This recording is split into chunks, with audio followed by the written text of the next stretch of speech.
So I'll hand over now to Ms. Jacqueline Morris, Director, Trinidad Tobago Advisory Group, who is the moderator of this panel, Gender Activism Online. Jacqueline? Hey, thank you, Tracy. Okay, first I'd like to introduce you to members of the panel. And we'll start at the far end with Dr. Barratt. Suan Barratt is a lecturer at the Institute for Gender and Development Studies at the University of the West Indies, St. Augustine campus. She's a graduate of the University of the West Indies, holding a BA in Media and Communication Studies with Political Science, an MA in Communication Studies, and a PhD in Interdisciplinary Gender Studies. Her research areas are interpersonal interaction, human communication conflict, social media use and its implications, gender and ethnic identities, beauty and body image, and carnival studies. She's dedicated to gender awareness and sensitivity training through face-to-face sessions and mass media outreach. Next to her, we have Mr. Rudolph Namji. And Rudolph provides guidance, support, and strategic insights in planning all marketing, advertising, and promotional activities of the Trinidad and Tobago International Financial Center Management Company Limited, both domestically and abroad. He is responsible for developing and maintaining marketing strategies, evaluating marketing conditions, and coordinating all corporate events. With over 10 years managerial experience in marketing and sales in key sectors, he holds a Bachelor of Science in Business Management from the UWI St. Augustine, certificates in project management, business protocol, sales, and technical writing, and has completed a Master's in International Business and Innovation from the Arthur Lockjack Graduate School of Business. But why is he really here on this panel? He's also one of the youngest and the first online and digital advocates for marginalized groups when he worked for UN AIDS at the age of 16 as the PRO for Free Forum magazine, and later as a political activist when he was an executive member of the Congress of the People. Next, we have Attillah Springer, a writer and gender activist. And Attillah is a Trinidad-born writer, DJ, and flagwoman. She has a long-standing interest in social justice movements and has organized and taken part in events around industrialization versus sustainability in Trinidad, England, Iceland, and India since 2005, using carnival and other indigenous festival arts as forms of protest or awareness building. She is also one of the conveners of Say Something, along with me, a Trinidad-based media advocacy and coalition group working on issues of gender-based discrimination and violence in Trinidad and Tobago. She writes on culture and memory and has presented papers and written commission work on traditional mass, resistance, and African spirituality in England, Brazil, Nigeria, and Haiti. She's the director of Adicata Group, a collective of women in a family creating cultural interventions for social change, especially among women and youth in Trinidad and Tobago. And finally, we have Ian Royer. You want the MS in there too? No, it's fine. Okay. Ian is a marketing professional, writer, advocate, and activist. His marketing career spans over 10 years, and he's worked with various brands in Trinidad and Tobago, including Fashion Week Trinidad and Tobago, Miss Trinidad and Tobago, Anya Ayongchi, Sasha Gates, the National Carnival Commission of Trinidad and Tobago, and more. He's also had a 13-year run working with various civil society arms of the United Nations, specifically in the area of HIV/AIDS and LGBT advocacy and youth development. And me, I'm Jacqueline Morris. I'm a lecturer at the University of Trinidad and Tobago. I teach in education technology. I've been involved in internet governance for about 15 years. Since 2002, 2003, I was a member of the Working Group on Internet Governance. In 2004, that basically created the definition of internet governance. And I've been working as a gender advocate since I was a child, because my mom was in it. So she just kind of dragged us along. So what we want to talk about today is activism online. We've seen in the past year a massive increase in online activism, especially around gender issues. And it culminated with Time magazine calling making the silence breakers, the women of the Me Too hashtag campaign, their person of the year. And what we've noticed is that I want to see what we have going on in the Caribbean. is this just a foreign and international thing, or do we have that sort of thing here?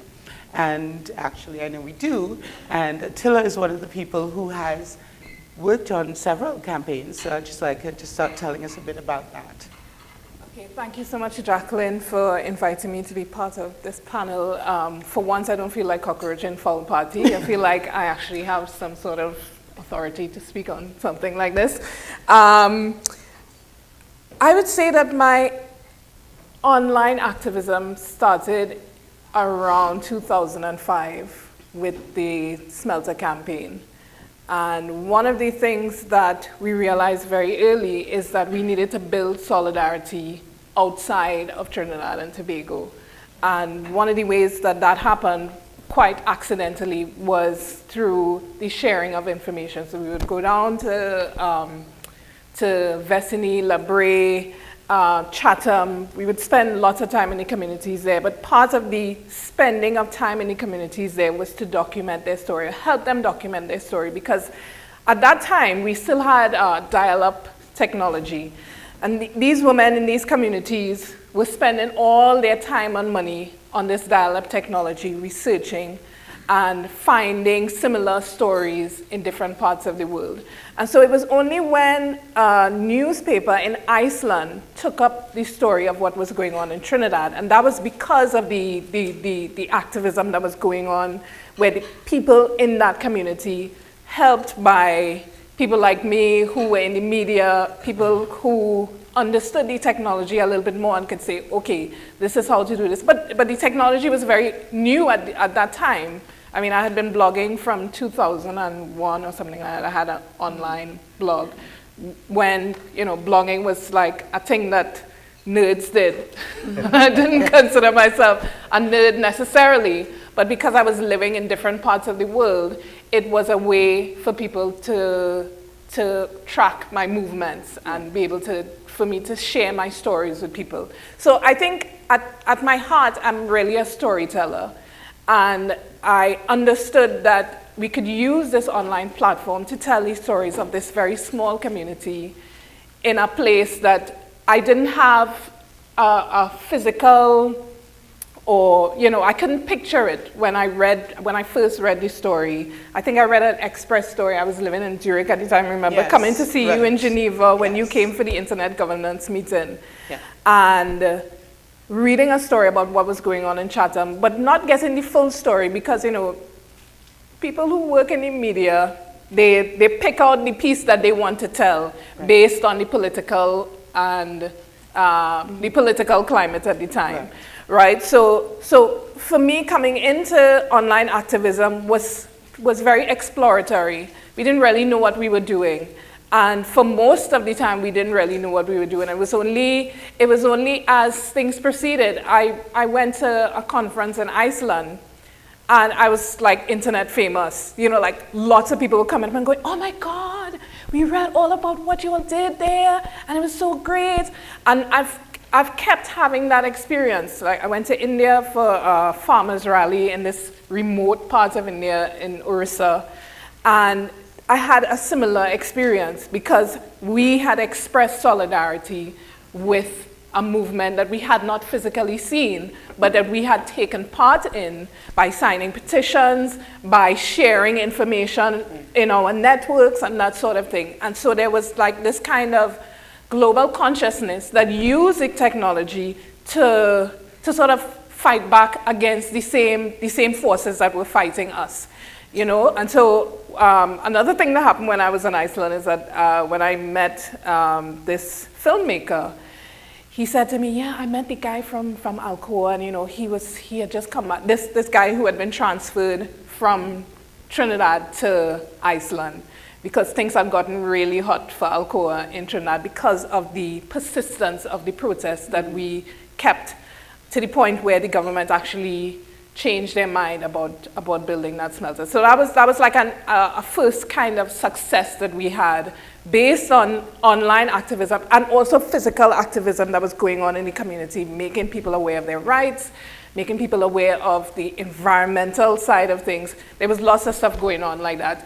And this guy said to me, he said, yeah, you know, that guy had such a hard time in Trinidad. He was really stressed out by the time I was like, really? I didn't think that we gave him such a hard time. We were very polite. We went to meetings. We gave him a little fatigue and picong and thing, but he didn't really get it that bad, you know, but in terms of the kind of, and so I wonder if that campaign was being run now when we understand the technology a little bit more and it's a little bit more pervasive. I wonder how that campaign would have been fought now, if it would have been as effective, or if it would have been even more effective or even more immediate. Which brings me then to what happened in 2016 with the protests against Mayor Tim Key, which the idea for the physical protest started with a phone call between myself and Angelique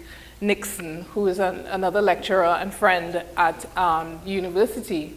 And in fact, it really started with a status update on Facebook, because somebody found the phone number for the mayor's office and posted it online, and people started sharing the phone number. Okay. And from there...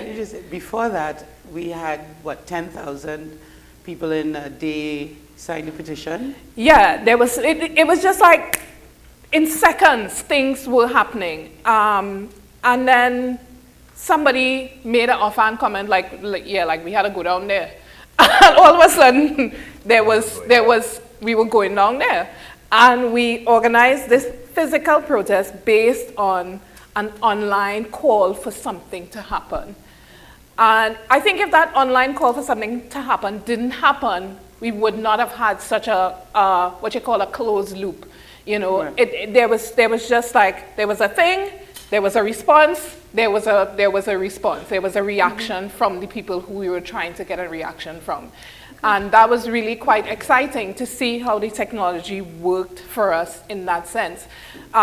You saw that there was a counter-protest that happened, which used, I think, a very kind of old-school political language, which was to bring a few of your constituency members to come down and make noise and counter-protest.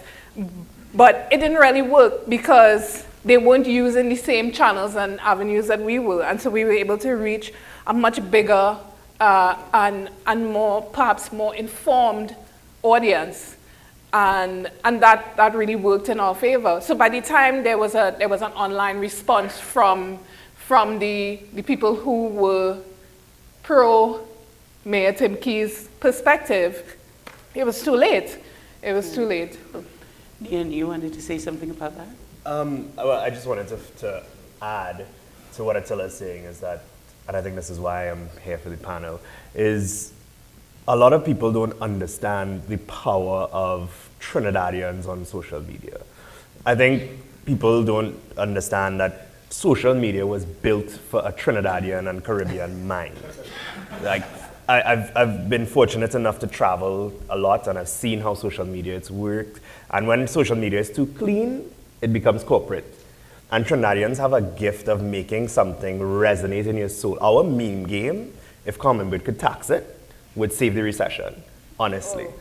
Oh, yeah. And what we need to realize is that in our penetration for social media with just on Facebook, if we use that as a litmus test, it's 25% of the population accesses their news and stories just from Facebook. We're not even talking about Instagram and Twitter, which you can't track. But I think the gap that we have is translating the serious stories to the tools. We're very good at the peacock and we're very good at the madness, but we need to figure out how to funnel the actual activism with that same fervor and that same cleverness. Yeah, absolutely.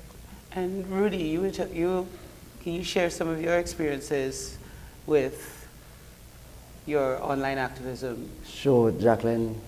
Good afternoon. Good morning. It's still morning. I'm running down the day. Thank you for having me, and thank you for Jason Jones for missing his flight, so that ironically I could be here with you guys today. You know, I'm listening to Attillah, and I have to smirk at myself because my interaction with online activism began when I was still at Queen's Royal College, when I was about 15 or 16 years old, and the internet was now becoming something that people knew about in Trinidad and Tobago. And luckily for me, I came from a family that at that time could have afforded a computer, because even though I'm one of the people in the room who's below 35, I still remember when computers were, a rarity, and you had to find like $25,000 back then for a computer. And while I was at QRC, I started working on a project for the Model United Nations, which you all might know now as MUNA.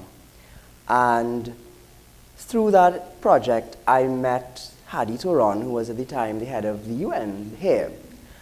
And he asked me to join a project for young people to get involved with HIV/AIDS awareness.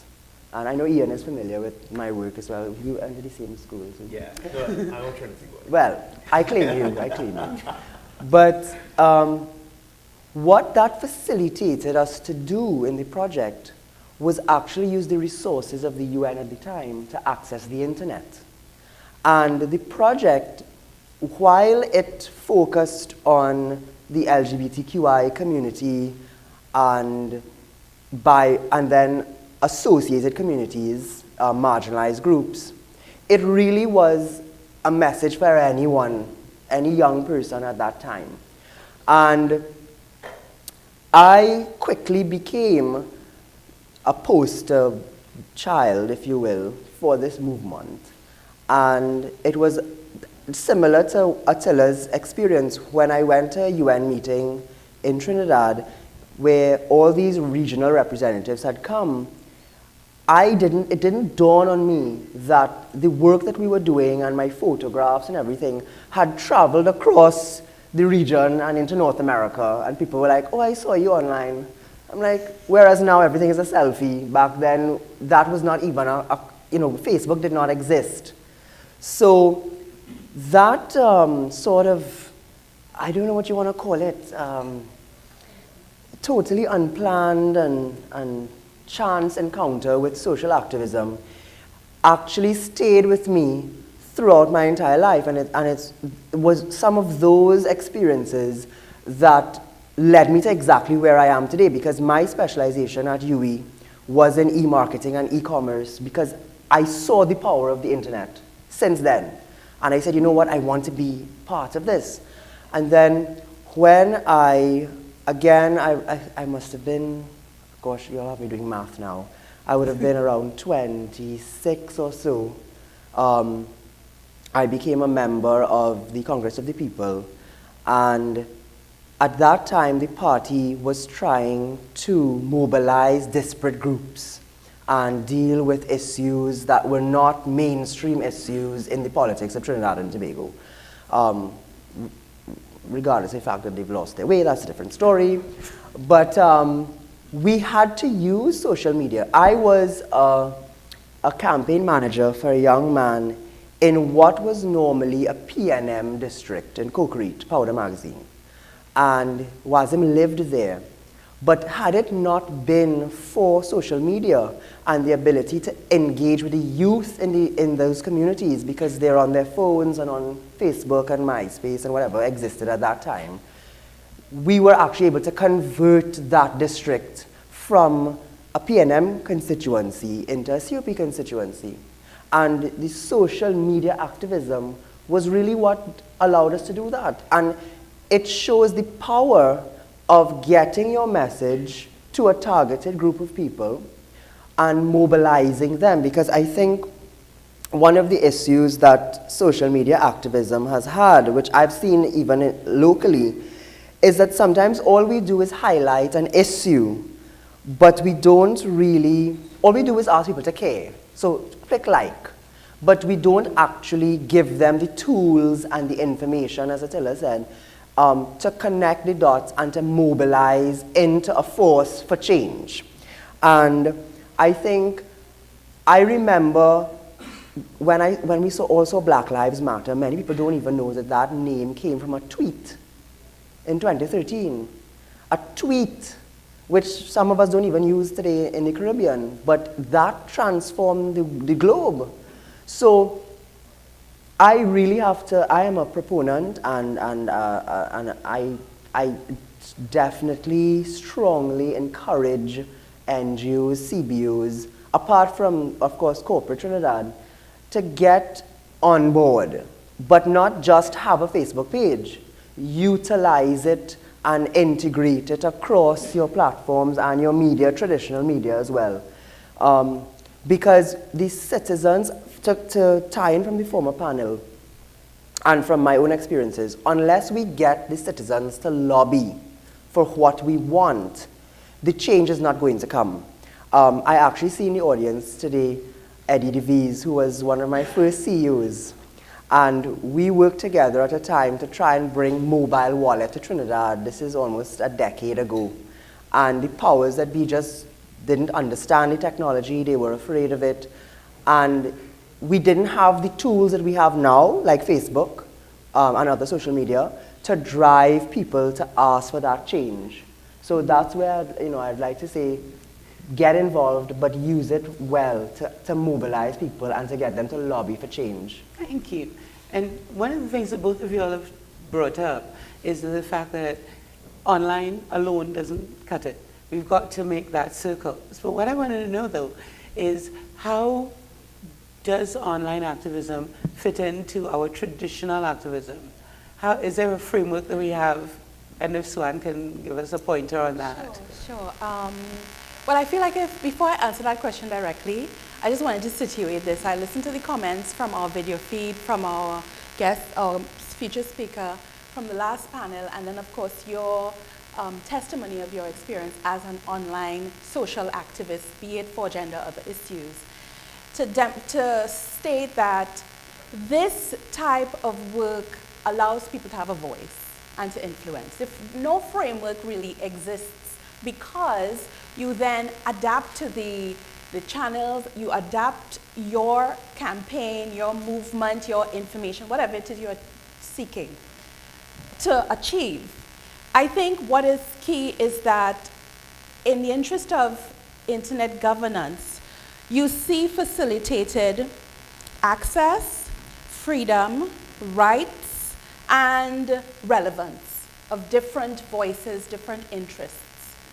I think that if you are attempting to achieve social change, as you rightly said, Rudolph, you then have to involve more than the public imagination. You have to then involve the public drive to move. And I think a good example is Life in Leggings in terms of gender, where a small campaign started based on a lived experience. Yeah, you're hearing me? Can you hear me now? Yeah. Yes, so based on an experience that was had in Barbados, and people started to engage through talk, online, brought people together, closer together, all speak about going places, and the boundaries and barriers of the offline are blurred or lessened. They don't disappear, but they do become decreased. People are then able to enter into these movements and move with efforts to change. And you also have to building active, tangible outcomes. So will you sign a petition? Will you join us somewhere in the offline space? Will you represent yourself on social media, be it on Instagram, Twitter, Facebook, wherever? Because then you get people to step outside of the Trinidad Canal. Just take the permission to wine case in point right now. I had to throw it at Carnival soon, and the gentleman did come down for Carnival, right? Wink, wink. But you do get people to step out of that. I will comment, I will like, I will express a view, but I will then represent self and similar others. And from that, you do have movement. And I mean, we'll talk more later about the technical part of it, but that is what online social activism, online feminist activism is all about. Achieving a space in a place that was once very limited in its scope of views, be they race, gender, class, sexuality, age. And here is a space where you can then breach barriers, however you choose, in the most efficient way. And just to add to that, we have to understand that creativity drives social media. And something that's very important that I think we need to recognize is the Caribbean mind and the Trinidadian mind and the creativity that we have is unparalleled. So, and to bring that home to you, before there was Me Too, there was Life in Leggings. That is a powerful thing to understand. And how we use the tools to gain traction is what's going to make the difference. But I think a component that we also miss that we need to look at as activists going forward is understanding the political systems that we're trying to influence. So for example, any activist in Trinidad and Tobago needs to understand that from January 2018 to the election in 2020, politicians are listening. They have seen administrations dismantled because of social media in the last 10 years, and they know that the next election campaign is not going to be won walking door to door. They know that it's going to be won on social media. Government ministers have lost their jobs for small things on social media. So understanding that, and also understanding that we're a little bit lazy, so we may not always sign and click, but understanding how to use the tools to harvest data to be able to give people who can speak that political language to go in front of a political leader and say, my movement has 100,000 people who don't vote that will vote if we tell them to. I think, can I just, so sorry. I just wanted to respond in keeping with today's theme for this meeting. I think what you really bring to the fore is redefining the trenches. And I think redefining the trenches apply to more than social activism, whether it is what we were talking about last panel or what we'll talk about next. You then redefine through technological opportunities the ways that you achieve your goal, your end, whatever it is you're seeking. And I think ultimately what, for example, we at IGDS are very much interested in is expanding the conversation, expanding the reach. And the online space, social media and other spaces, online communities, allows for that type of expansion and redefinition of the trenches, because you may not assert your voice, because we do have cultural things in Trinidad and Tobago that prevent people from using their voice, but you do have an opportunity to influence the conversation and speak in different languages. Not only that, you get real-time data, Yes. which has changed the game, and also it's cheaper. So a movement that can utilize, so for example, estimates are 60% of the population of Trinidad and Tobago have access to the internet. Facebook and Instagram, which are now jointly monetized for business, can reach 330,000 people, that's 25% of the population, for $10 a day. They can reach every single person and put your message in front of them in a real and trackable way. So this means that if we take our messaging and that creativity to make the story interesting, we could get traction and go viral, and then take those statistics to say, this is the trench, right? We have an example of we have a disabled network in Trinidad and Tobago that represents about 50,000 voters that don't vote, that don't feel invested in the political system, that don't feel like they have a voice. For $10 a day, for 6 months before the election campaign, you can get them to move. And you can do that better than putting an ad in the newspaper.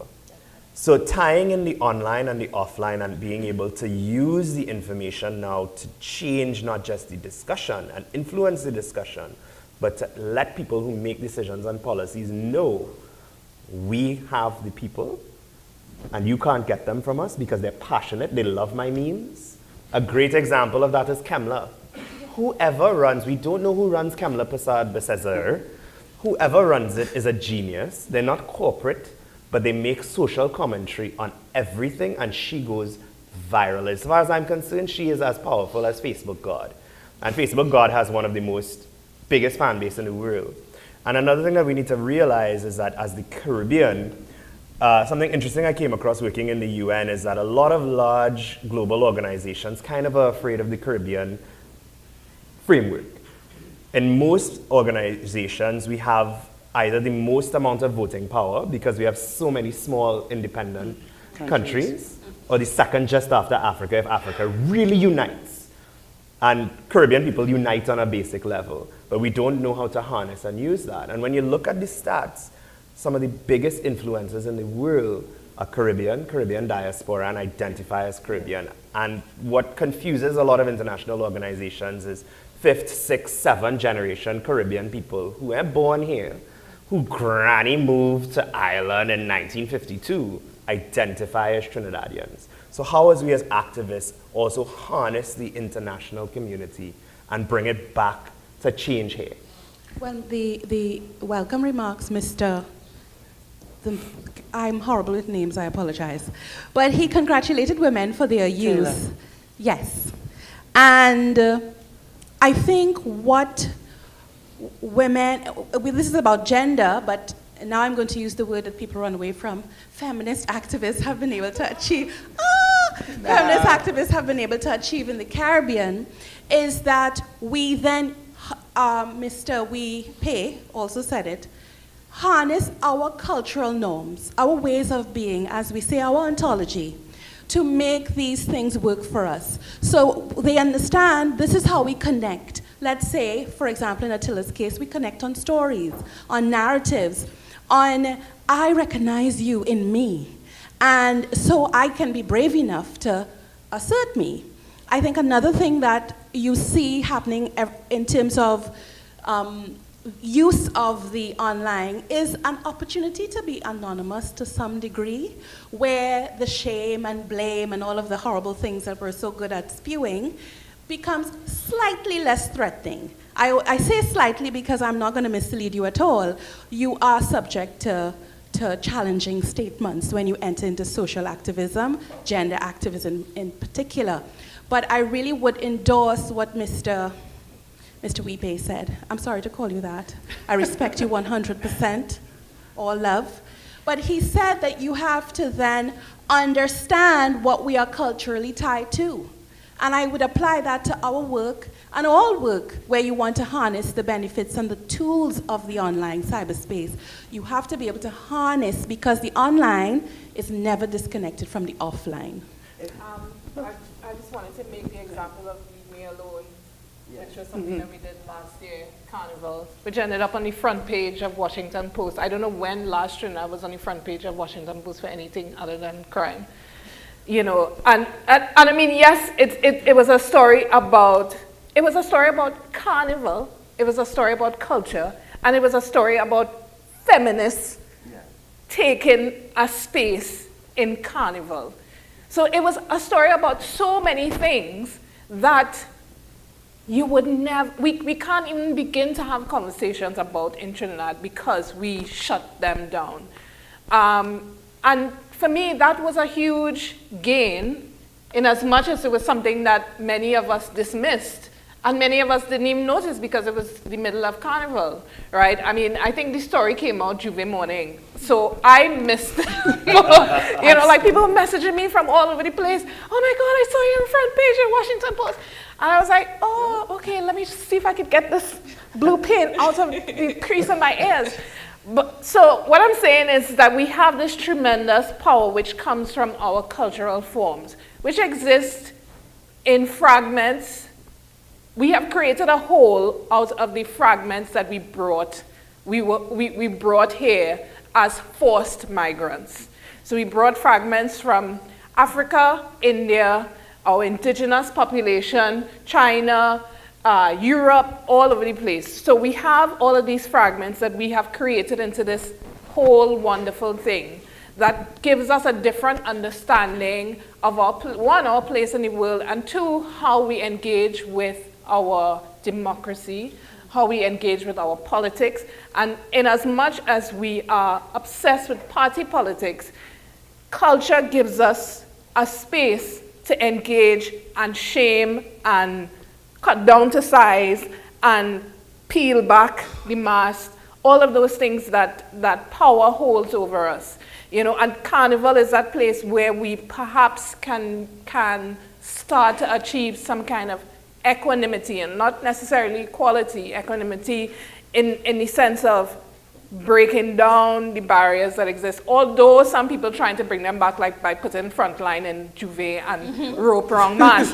But you know, how do we tap in? Because so often you hear like very strong class and race-based criticisms of our carnival or of our other cultural and festival forms, which are in essence our strength and our beauty and our root of our resistance to all of the oppression that we experience as humans in our bodies, and especially for women.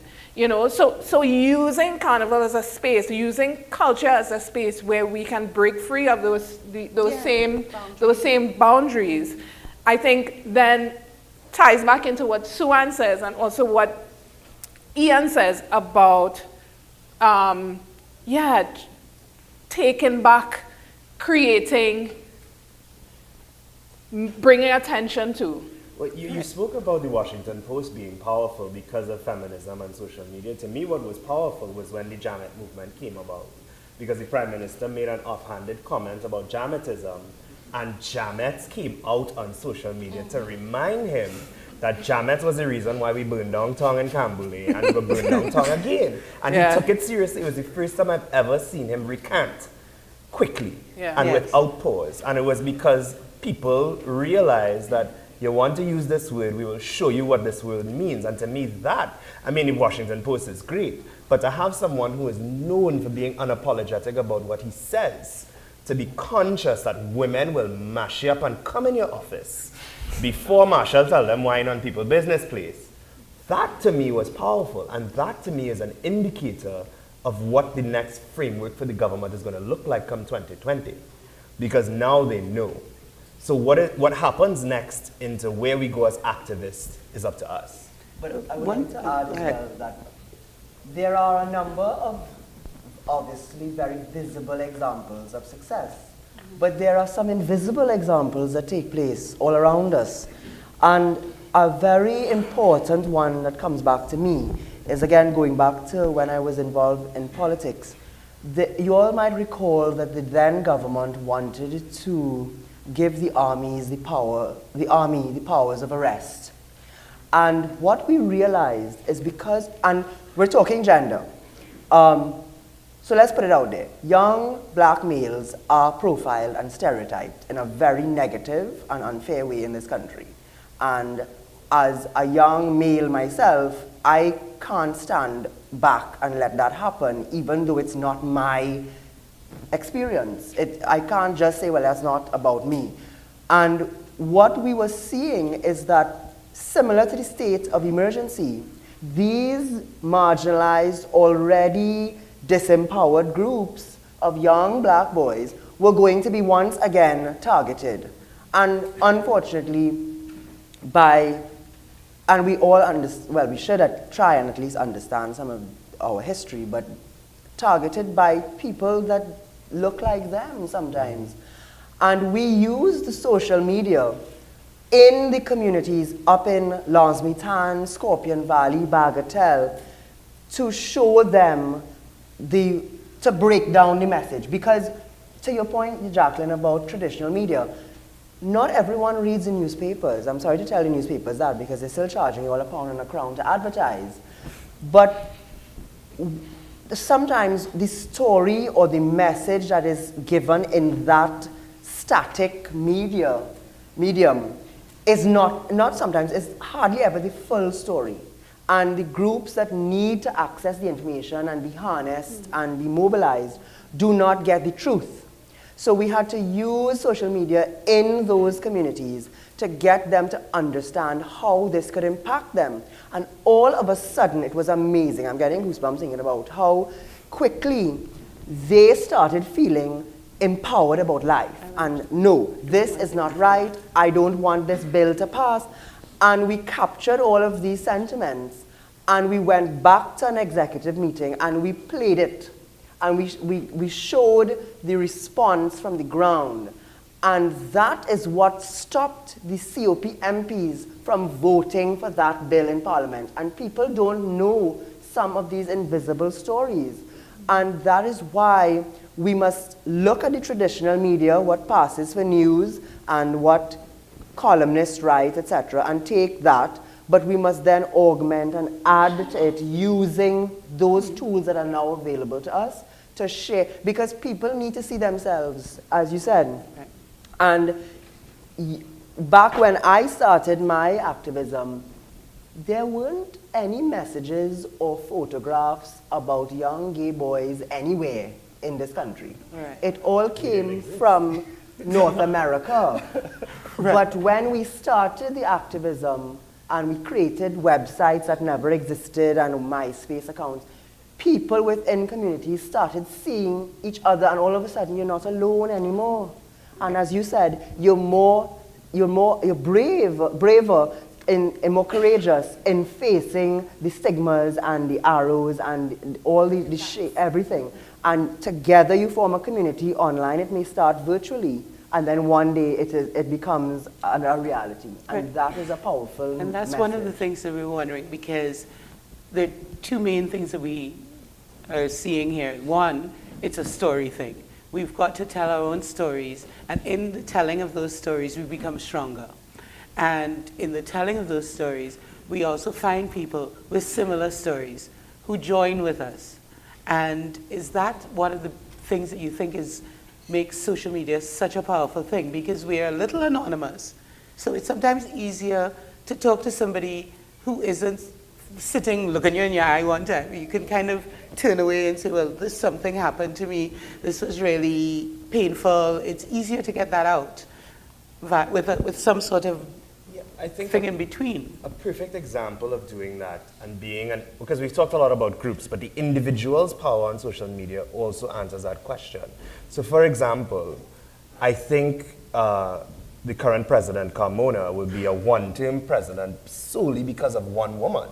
Every time he went online and saw Rhoda Barratt's name, I imagined a cold sweat would break out, and he was backed into a corner. I don't have court clothes, so I won't express my personal views on camera.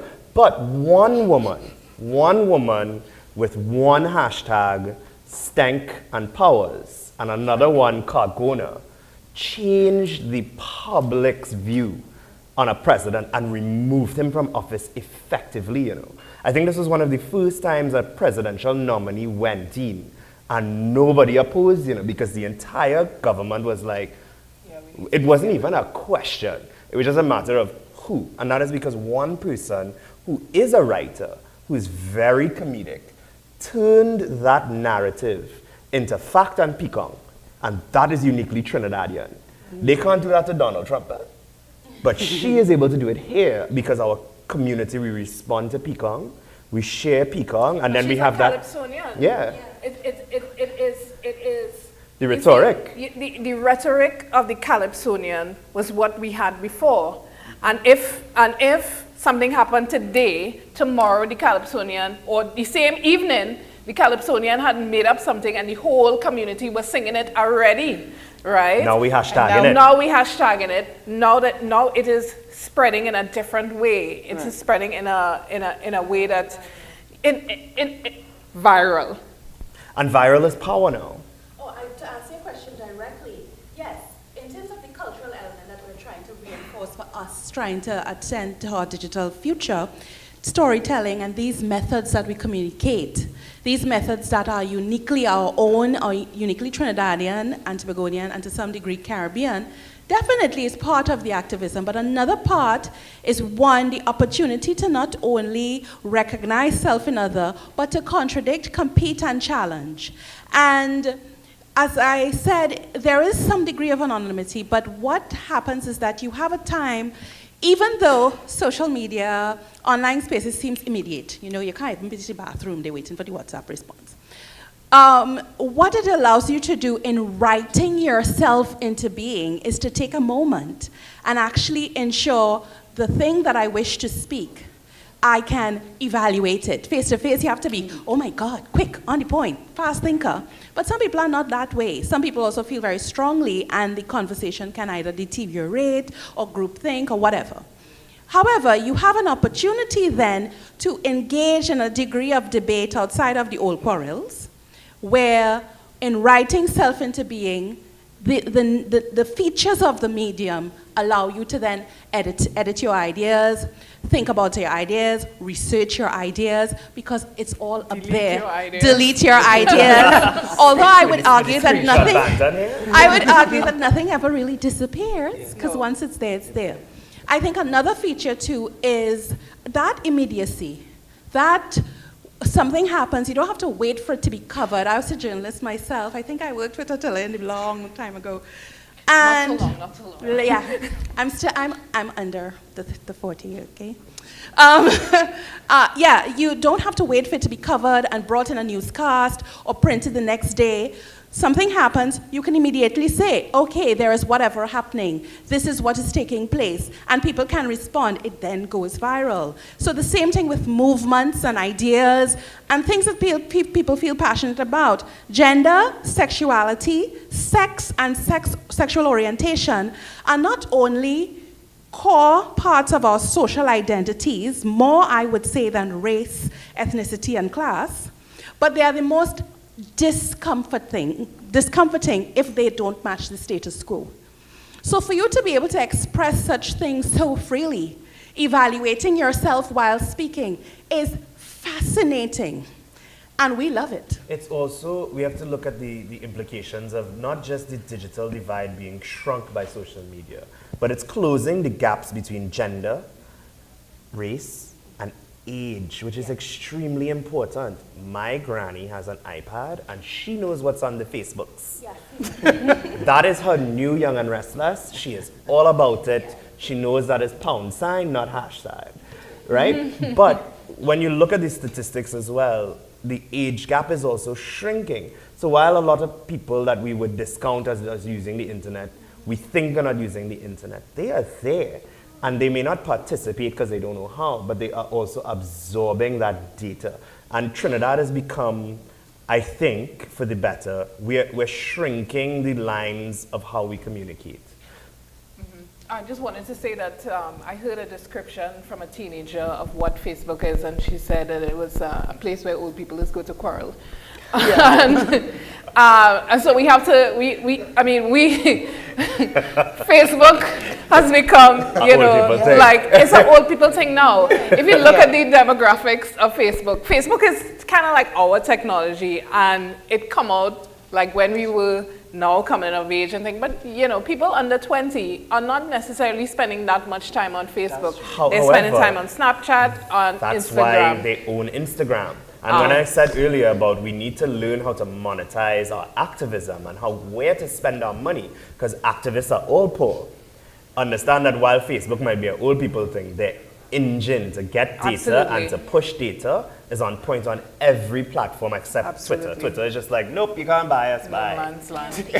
But yeah, I find that now I'm more interested in spending time on Instagram because I do see platforms like Facebook as a double-edged sword. As an activist who is, a lot of the work that I do is not online. Like I find myself sharing less on Facebook now. I don't want to just randomly advance thoughts that I have. I don't want to spend time arguing with people. I just have no interest in that anymore. I want to, if I have a very direct message that I want to send, I spend time, I think about it, and I say what I have to say.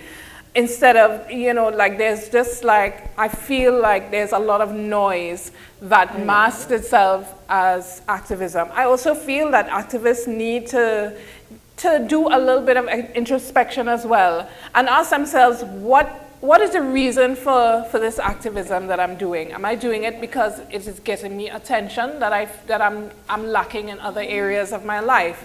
Am I doing it because I was abused as a child, and in a way we are drawn to tragedy porn, and I feel like there's a lot of activism there's a lot of tragedy porn masquerading as activism, right? And so we need to be really careful about those things. Sometimes I feel like, I saw somebody else started sharing a lot of stories, and my concern is that we're sharing stories about sexual abuse in the most graphic and horrendous ways. and we are not offering people solutions. We're not offering people support. So we're creating situations where people are immensely triggered and re-stimulated by their trauma.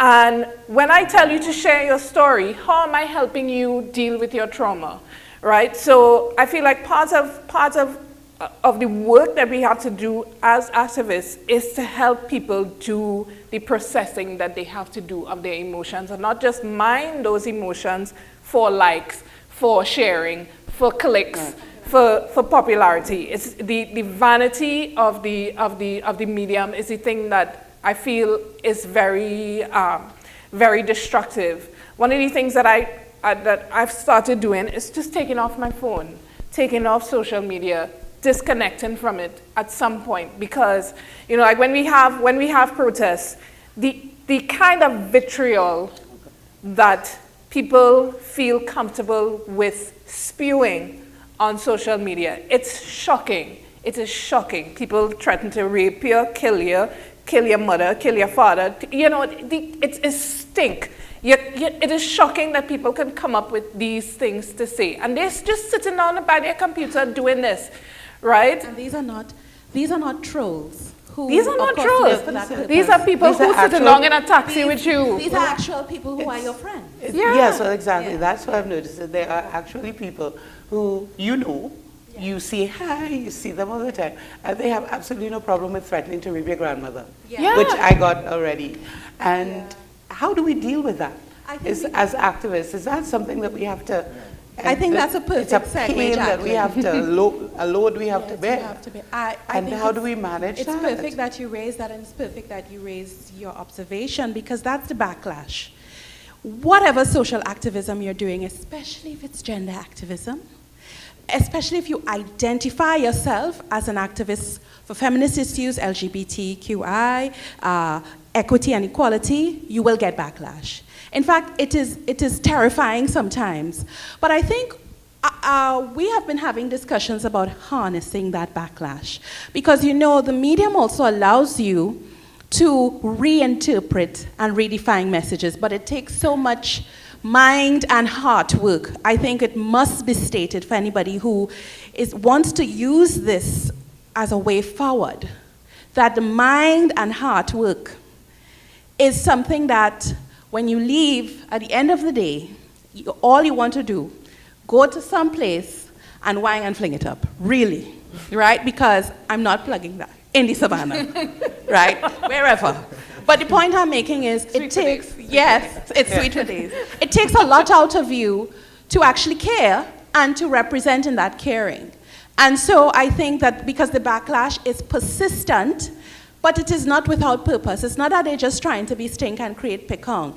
The backlash is strategically infused to reinforce the inequities that we are trying to disrupt. Absolutely. If we're trying to reinforce race, equity, class, if we are trying to disrupt some of the barriers, let's say about some of the movements in Carnival, something as simple as that, or in terms of sexuality or gender, etc., these comments are not simply the musings of the disturbed mind, though it seems that way. These are deliberate, measured, and purposive comments to scare you away from saying, this is not how we must be living. And so, for example, us at IGDS, we live it. Yeah. But we love it. Let's reinterpret the real. Just a quick point. Everything that happens in the activist space happens in the corporate space, and Ian could talk more about this. But seeding and those kinds of things that you're talking about, it's real. And at the end of the day, I fell out with some of my friends, my female friends, because when Womantra and the other groups organized the women's protest in the Savannah, I went down there. And I actually took the time, I wanted to do a test. I took the time on Facebook to message every single, because I don't have a very big Facebook following either, deliberately. It's about 300 people. I messaged every woman on my feed with the link and said, will I see you there? And I think 3 of them came out, or 4. And I then went back in the tail afterwards and said, where were you? And the answers I got from females I thought were better minded were things like, well, I followed a page on Facebook, or I'll put a comment or I'll sign the petition. There is no replacement, I think, of just in the same way you can't replace socialization with social media, you cannot replace real social work and social activism in a space like this where we're together and moving as with clicking a button on a screen. It has to be a balance. But you see, this brings us back to the heart of what it means to be an activist. I think it was, I don't remember who said it, but Alice Walker. She said, everybody should be an activist. Yeah. You know, activism is the rent you pay for being on this earth. It shouldn't be, you know, I feel like words like activist, other people, right? I don't see why I should be doing the work that you should be doing. You know, one of the things that has really always frustrated me about being in Trinidad is that, you know, I remember during that smelter protest, people would see me in the supermarket. I didn't work for a year because I couldn't work. I couldn't get work because people were too afraid to hire me because I was making too much trouble. And people would come up to me in the supermarket while I'm there, like balancing my pennies to get 3 things.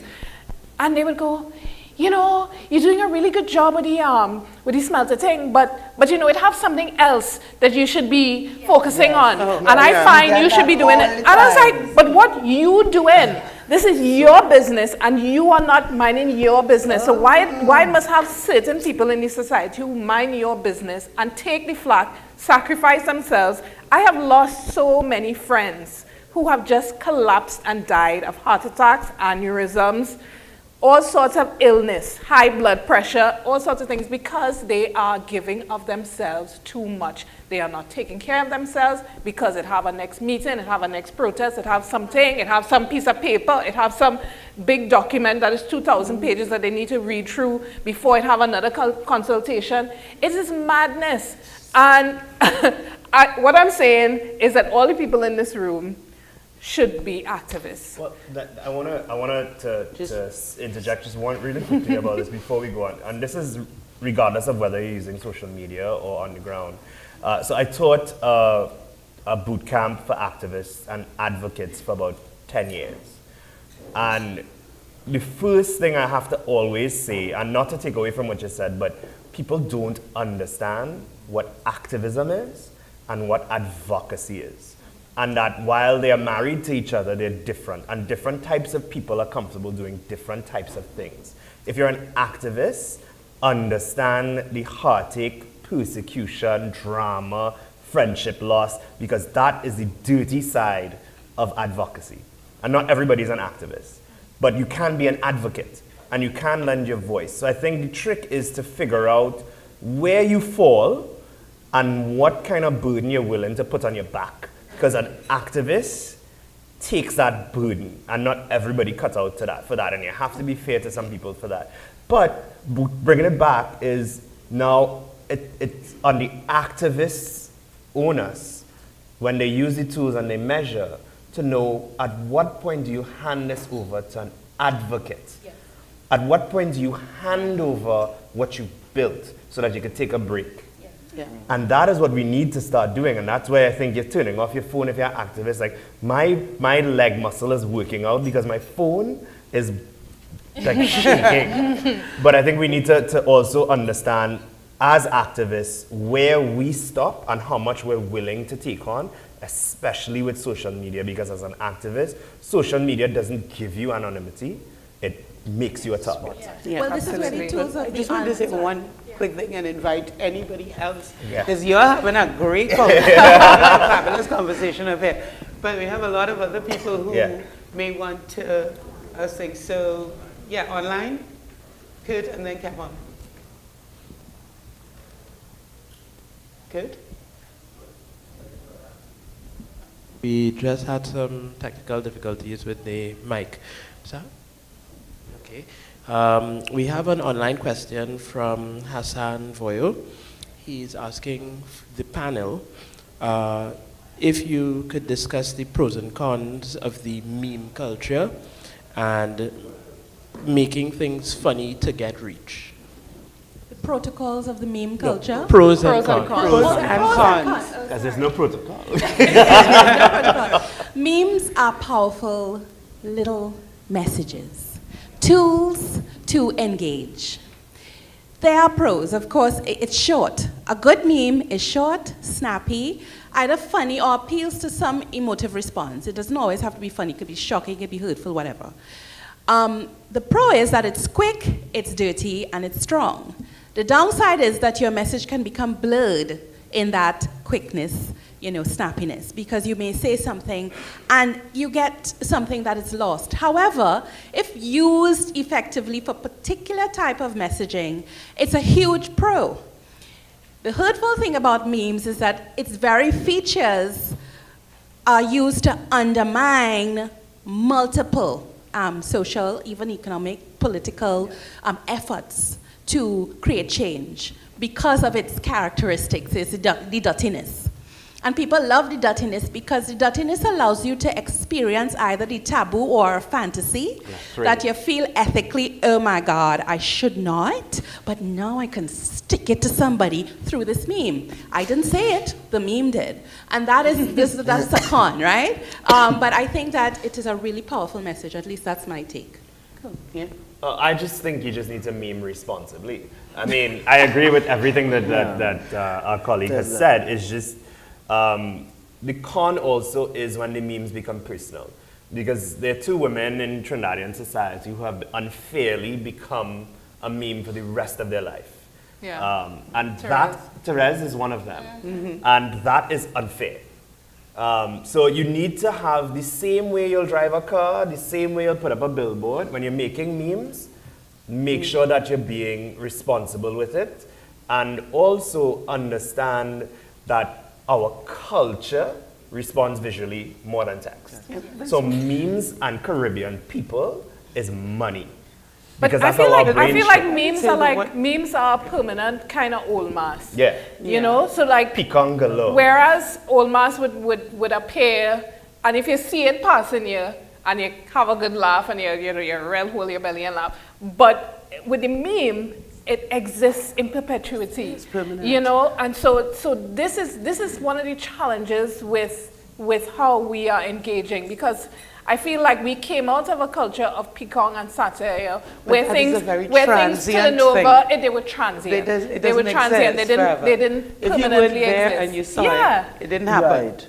If But- you weren't there, it didn't happen. Yeah. We didn't even have photography back in some of those days. But now it's permanent and so on. Kevin, you want to? Hi, thank you, Jackie, and many thanks to the panel. Unfortunately, I was out for the beginning of the presentation, but I'm back in. Kevin Swift from LACNIC, which is the Internet Registry for Latin America and the Caribbean, but I'm asking this question in my own capacity, and it's out of curiosity I'm asking it. Do you think that the apps, I'm shifting a bit from the content that we look at on the social media that everyone uses, and I'm looking at apps developers and the apps market. Do you think that this is an area for activism, whether the apps developers and the apps market locally or in the Caribbean? Is it an area for activism? Let me give you a bit of context. Recently at the IGF, I was in contact with someone called Joana Varon, who is a Brazilian CEO of a company called Coding Rights. And Coding Rights came up with a tool, a platform called Chupadados, which translates into data sucker. And through Chupadados, she was able to determine that a lot of apps in the Brazilian market tended to reinforce anti-feminist narratives. So for instance, there were a lot of sporting apps, health and wellness apps that actually focused on a lot of stereotypes about women. There were apps talking about women getting back to their beach body, lose that belly fat, lose that baby fat within X number of days. And when she was able to use Chupadados, which was able to give a number, quantity, to the impact of this, she started a program to encourage more girls to develop apps and to decrease the use of these anti-feminist narratives in this content, this electronic digital content that we all use. Do you think there is any possibility of that being an area of activism here in Trinidad or the Caribbean? Yeah. Yeah. Absolutely, you have my Yeah. spidey senses tingling right now. But there are I things. think, before we answer directly, the creator of an app, the creator of content, the gender of that person, does not mean that it may be anti-feminist or feminist. You have these messaging coming from anyone, and you will be surprised. I just feel that that's something we always must reinforce. Because a woman writer is doing something doesn't mean that she's caught up in patriarchy and the matrix. Right. But in terms of those apps, I think that is such a fascinating and beneficial, and the activists can say how they'd use it. But I definitely can think about a campaign that we've been working with multiple partners at IGDS, which is geared at gay men to tell your friend where you went, who you went with, give your location. You can have an app where you link with a friend, they can then track you in that way. And so it's all about safety and security, especially for the most marginalized members of the community, transgender and so forth. You know what the mainstream media call man dressed in woman clothes, which is challenging all the way. But I think that, yes, there are great opportunities. Apps also can help you quickly quantify, identify, push messaging, so 100%. I would also say the challenge with apps in the Caribbean is that they're expensive, and there's not a lot of corporate goodwill that goes into activism. I would say in Trinidad, we don't have that culture of investing in activism with cash dollars. So if there's a way to get volunteers to create apps, which can be an app, which I can see some app developers here creating, we need to bridge the gap to make the apps accessible. So like, for example, there's an app trending right now which helps blind people see. So there are 50,000 blind people using the app, and it's an app on your phone. It's called My Eyes or something like that, and the person calls you and says, is this red? And the thing that they have a problem with is they have they have 800,000 volunteers, 50,000 blind people, right? So the app in itself will lose popularity because if I'm subscribed and I'm logged on and my motivation is to help and I can't get a call, then I'm gonna delete the app. So it comes a matter of making sure the apps are purposeful and that they're used properly to do what you want it to do, and apps run on a reward mechanism. So once the activist knows how to reward the people that participate, whether it's intrinsically, with a friend, with a sponsor, or whatever, that is something that you need to keep in mind as well. So making an app to just make an app? No. Making an app that's functional? Yes. Nigel? Or over there? Hi, Dominique Edwards, youth activist, current student at UWI. One of the things I noted is that you guys kept talking about, Attillah, specifically, you spoke about how you transitioned from social media to real world. Ian, you mentioned your work with YAI over the years, training activists and advocates. As somebody who has always been passionate about work, Attillah, you're somebody I've looked up to for a very long time. I've always known your name. Same thing with Dr. Barratt from school, but I had to leave the country to learn how to be an activist. And coming back home, I am now trying to impart that information on my peers, and they don't want to hear. So what's the next step? Because we are all getting older. We're all aging out, as the case may be. What are we doing to... Listen. Did you just call us old? What are we doing? Say y'all are another generation. Okay, point to me. I'm aging out. I'm quite willing to accept that I'm aging out of this thing. But looking great while you do it.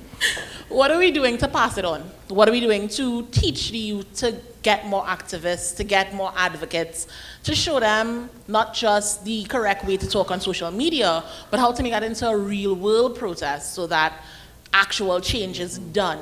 Because I saw a lot of people calling for a boycott of Angostura, and as soon as Nyla Blackman went on board, it changed. We love her, so it's fine. So how do we get across that follow-through message to get the new activists and the new advocates and the new names who are going to take us into the future as a country?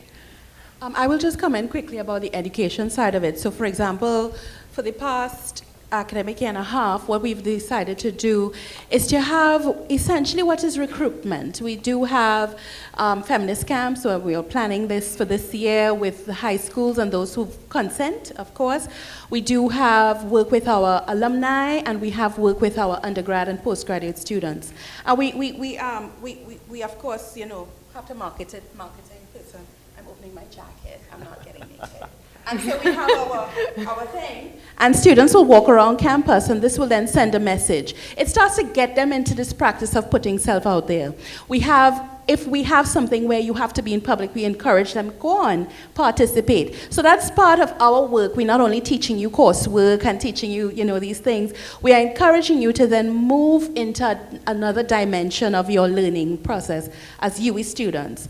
But we also try our best to then take advantage of social media, where we say, okay, we have Instagram campaigns, Twitter work, Facebook, of course, YouTube, whatever means necessary, where we used 2 Cents Movement recently, where they came to us, they trained in terms of gender-based violence, and they then go around to schools and encourage people to get involved. So that as you age, I'll be forever young, I just want you to know this. As they age and become stressed out and take off your phones, you do have other people, not all young, people who never thought of it before, people who have overcome the fear of this kind of work, picking it up because they have encounters through different media. I also think we need to understand that human nature is, once there's nothing in it for me, I don't care. Yeah. I really don't care. What activists, and this is what is happening right in other countries, activists have become very clever. And something that would work very well in Trinidad and Tobago is that we are such an academically driven society. What makes you different? And this is how, in teaching activism and advocacy, I got people, young people, yourself being one of them, Denise being one of them, to stay into activism is because, yes, it's all well and good to help someone and to fight for a cause, but here's what. At the end of the day, when I'm sitting down with an A and my master's and I can't get a job, is because there are 10 other people like you. And what an employer will see if you are an activist that you could bank hours on is that while you're in school with everybody else, you have practical, tangible work experience. So the trick is now for Trinidadians who are activists and need to get people on board, to make people understand there is a selfish component. It's not about being cool and getting likes on Facebook. When you come out with your bachelor's, with your honors degree, because everyone has one from UE because your mother will beat you for going to school, what makes you special? And what makes you special is the activism. And 9 out of 10 times when you bring them in because of the intrinsic value to themselves, once you get an activist, you're an activist for life. And it never changes. It also does help that if you find something that they're passionate about, because once you get bitten by it for something that really affects you, that you really care about, you'll get into the life and you will start being more activist about other things that may not have hit you so closely.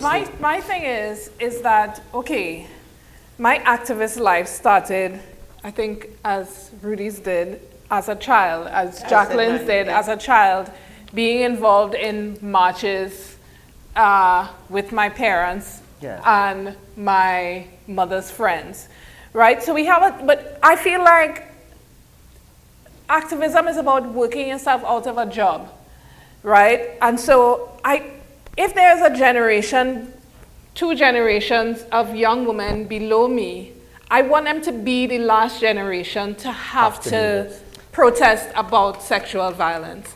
I want this to be the last generation that has to talk about plastic waste. I want this to be the last generation that has to go through some of the tata that we are going through. And so it's really about training yourself out of a job. But that takes time. And that takes a certain amount of effort. So I don't necessarily want that we create more activists. I want us to create people who are conscious enough so that the activism does not have to exist, right? And I think that part of that is building intentional communities of people who have respect for the environment, who have respect for themselves, who have respect for women, elders, trees, whatever it is, because really everybody is searching for justice in some way or the other. We're all in search of justice in some way or the other. And perhaps injustice will always exist once there are human beings on the planet. But if injustice exists in this one particular way for this generation, then it has to be that it stops existing. I mean, like, for example, my mother was born to a very poor family. When her mother went out to get a job as a cleaner in somebody's house so that she could pay for the exhibition lessons so that my mother would be able to go to high school, my mother won an exhibition, and the woman who they were working for, who my grandmother was working for, her daughter did not win an exhibition. And for that reason, she fired my grandmother, right? So but we do not have those situations, hopefully, still existing in our society where people do not want to see other people advance. I personally think that they do still exist, but they might not exist in the ways that we think that they do, Not in the same, right? Not in the same manifestation, but they those still exist. Yes. injustices still exist. They might not exist in my family specifically now, but they exist in other families. And so what I have to do with this information that I have and the fortune that has been wrought by my grandmother paying that terrible lesson 50 years ago is that I have to use the skills that I have to help somebody else's family so that they don't have to be going through that at this point. I think Jacqueline's point is right. One So last sorry. question. Good day. Good day. My name is Kish Mitchell. In terms of activism online, do y'all actually protect individuals, the end users from, say like if I make a post, like for example, the other day, like last year, I think, the guy who got charged for posting this thing about Keith Rowley on the internet, do y'all do any sort of protection for the end users in that kind of way? The laws protect. Now, I mean, as much as we're saying that the online space is, and you all can agree or disagree, is a place where you have free speech, rights to say what you need to say, and an opportunity to influence and express, unlike anywhere else, you do still have to abide by the laws of, you know, libel and slander and defamation, etc. So, I mean, it's not to say, if I'm part of Attillah's team, she may have a sensitization session and say, hey, you know, when you're doing so-and-so, these are the limitations, these are the things you want to take into consideration. We're still citizens within a society. But ultimately, as a person who is asserting a voice, you have to then be aware of where you may become implicated in larger issues, like legal issues, or where you may become threatened beyond the legal framework, where somebody might be like, oh, so you want to talk about challenging you know, consent, well, I'm going to come and take away your consent, you know. But right? I'm not saying that the person was right for saying what he said, but yes, you have to be careful of the content you put out, but he wasn't right for saying it. But if somebody put out something that's within the limits but still contradicts the law, do y'all do anything for that? Well, I would say there's a level of responsibility for an activist space, whether it's physical or online. And I think what you're trying to get at is, like, for example, with my social media, I am King Peacock. If it happened, I'm making fun of you. But I have a way of doing things to make people talk to each other. And on my space, I will let you have a discussion, because I'm not here to baby anybody, but I will not let you attack my colleagues. I will not let you libel and slander somebody. I will not let you break the law on my Facebook. And you have a 3-strike policy. If you do it, I'll delete it, I'll message you, we'll have a discussion. If you don't learn, you're gone. You don't get, and that prevents from what we call trolling as well. I'm all for trolls. Trolls spark topics and controversy. But if you have to protect the people in your space from being persecuted. And I think that was kind of what you was trying to ask. Yeah. Right. So this has been a really interactive and interesting and amazing topic. I'm going to thank all the panelists, Ian, Attillah, Rudy, and Suan.